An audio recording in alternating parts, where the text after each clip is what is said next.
Guillain బారీ syndrome. ఇది మరో రకం పక్షవాతం. గులియన్ బారీ సిండ్రోమ్ కొత్త జబ్బేమీ కాదు. పైగా అరుదైంది కూడా. అయినా ఇటీవల పుణె, పరిసర ప్రాంతాల్లో కలకలం రేపుతోంది.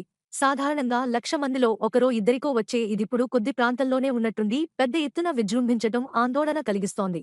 ఒక్క వారంలోనే 100కి పైగా మంది దీని బారిన పడగా, కొందరికి వెంటిలేటర్ సాయంతో అత్యవసర చికిత్స చేయాల్సిన పరిస్థితి తలెత్తుతోంది. మామూలుగా పెద్దవారికే పరిమితమయ్యే ఇది ప్రస్తుతం పిల్లలు, శిశువుల మీద దాడి చేస్తుండటం, రోజురోజుకీ కేసుల సంఖ్య పెరుగుతుండటం, ఇతర ప్రాంతాలకు విస్తరిస్తుండటం మరింత కలవరానికి కారణమవుతోంది. అందుకే ప్రభుత్వాలు సైతం దీని కట్టడి మీద నిశితంగా దృష్టి సారించాయి. ఇది నేరుగా ఒకరి నుంచి మరొకరికి సోకేది కాకపోయినప్పటికీ కలుషిత నీరు, ఆహారం ద్వారా వ్యాపిస్తున్న నేపథ్యంలో అంతా జాగ్రత్తగా ఉండటం అవసరం. గులియన్ బారీ సిండ్రోమ్ను ఒకరకంగా పరోక్ష జబ్బు అనుకోవచ్చు. మరో రకం పక్షవాతమని చెప్పుకోవచ్చు. ఇది చాలా వరకు ఇతరత్రా ఇన్ఫెక్షన్లు వచ్చిన తర్వాతే మొదలవుతుంది. మరి పక్షవాతం మాదిరిగా కండరాలు చచ్చుబడటానికి దారితీస్తుంది.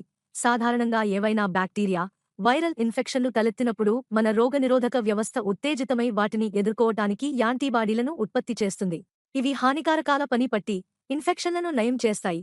అయితే ఈ యాంటీబాడీలు పొరపాటున కొందరిలో వారి కణజాలాన్నే శత్రువుగా భావించి దాడికి దిగుతాయి.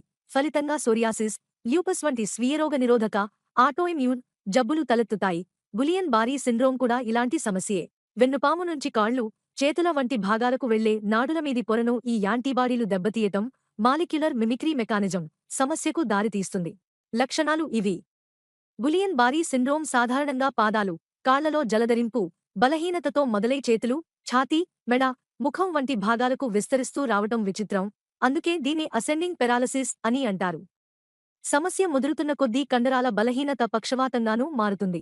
చాలా వరకు కదలికలకు తోడ్పడే చలన నాడుల మీదే ప్రభావం చూపినా, కొందరిలో గుండె, శ్వాస వేగం వంటి పనులను నియంత్రించే స్వయంచాలిత నాడీ వ్యవస్థను దెబ్బతీయొచ్చు. అందువల్ల ప్రభావితమైన అవయవాలను బట్టి వేర్వేరు లక్షణాలు కనిపిస్తుంటాయి.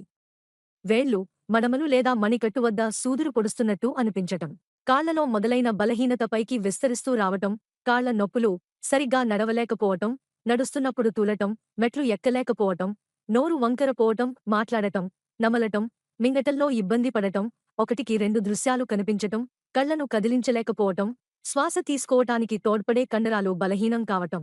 ఇది తీవ్ర దశ. వీరికి వెంటిలేటర్ అమర్చి చికిత్స చేయాల్సి ఉంటుంది.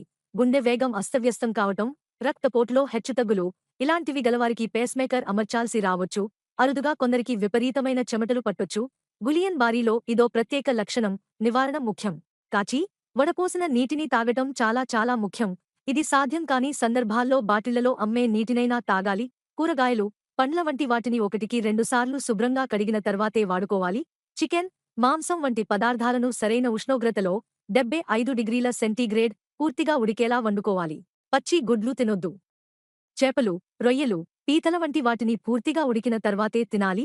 భోజనం చేసే ముందు, మల విసర్జన తర్వాత శుభ్రంగా చేతులు కడుక్కోవటం తప్పనిసరి.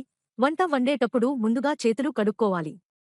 మాంస పదార్థాలను కడిగిన, కోసిన చోట్లను వేడి నీటితో శుభ్రం చేయాలి. కోవిడ్-19 మాదిరిగా నోరో వైరస్ శానిటైజర్తో చనిపోదు. సబ్బుతో శుభ్రంగా కడుక్కుంటేనే పోతుందని గుర్తించాలి.